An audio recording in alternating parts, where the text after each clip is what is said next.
ito ay rated SPG. Striktong patnubay at gabay ng magulang ang kailangan. Maaaring may masiselang tema, lengguwahe, karahasan, sexual, horror o droga na hindi angkop sa mga bata.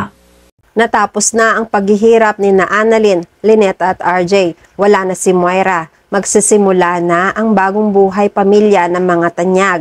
Magiging isang buong pamilya na sila. Abangan natin sa katapusan ng abot kamay na pangarap. Nagdanak ang dugo sa Apex matapos mang-hostage ni Moira kasama ang isang buong army.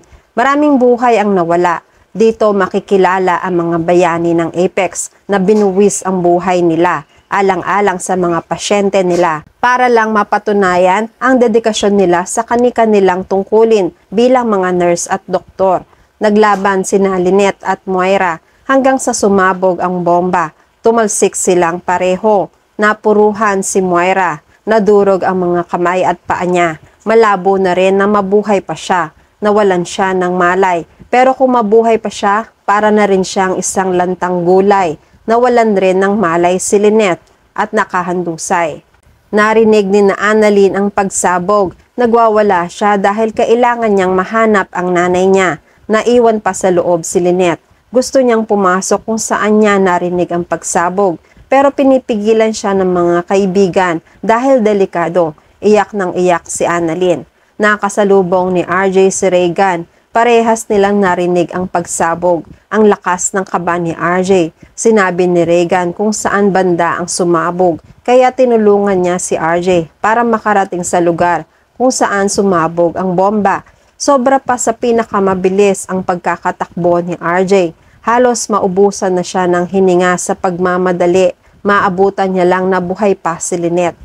Hanggang sa inabutan ni RJ si Lynette na nakahandusay at walang malay.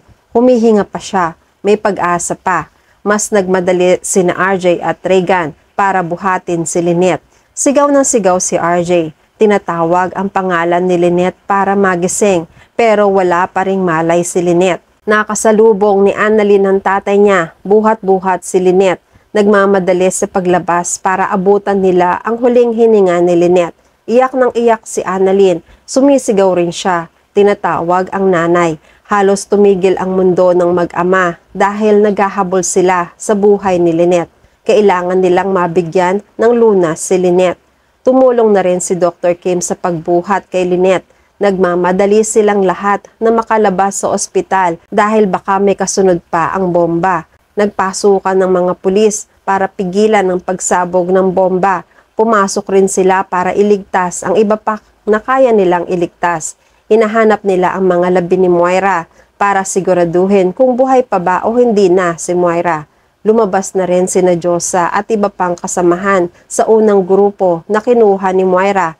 Maayos silang lahat. Pati na rin ang mga pasyente sa ICU ay nailigtas na rin. Nasa loob pa sina Giselle at Zoe. Nag-uusap sila at nag-iiyakan. Sinabi ni Zoe na wala na ang mami niya. Wala na siyang pamilya. Humihingi siya ng tawad sa lahat ng mga nagawa nilang kasalanan na mag-ina.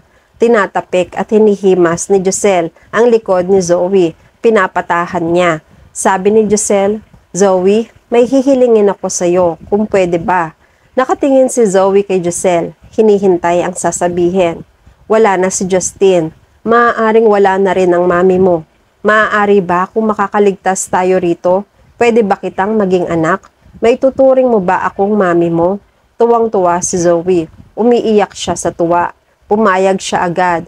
Niyakap si Giselle. Nakangiti sila habang umiiyak.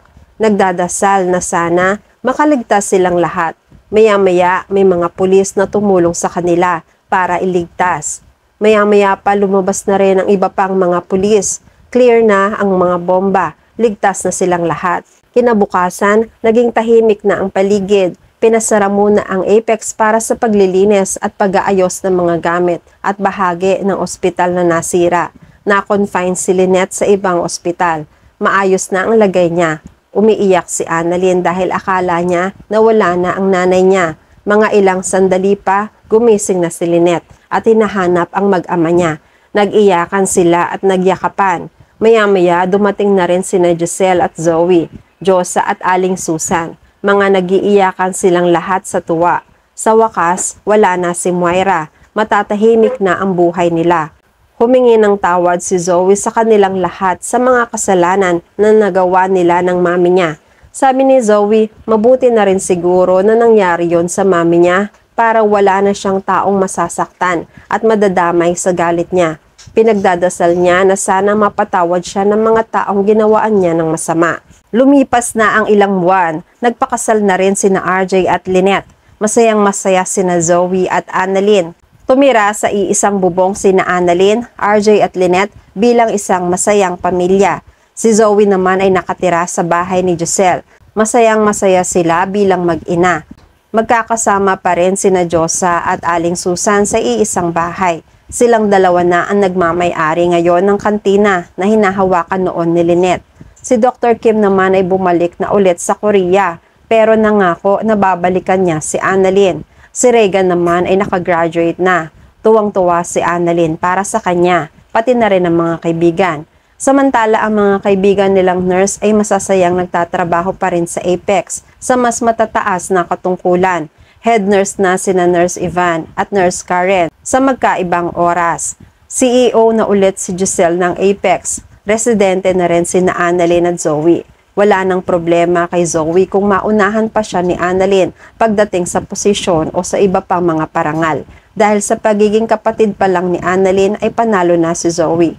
Si Carlos naman ay nakakulong sa mental hospital dahil natuluyan ang pagiging baliw niya. Patuloy pa rin siyang dinadalaw ni Zoe sa kulungan. Naging masaya ang pagtatapos ng Abot Kamay na Pangarap. Please like this video and please subscribe to my channel at magkita-kita po muli tayo sa iba pang mga episodes ng iba pang teleserye.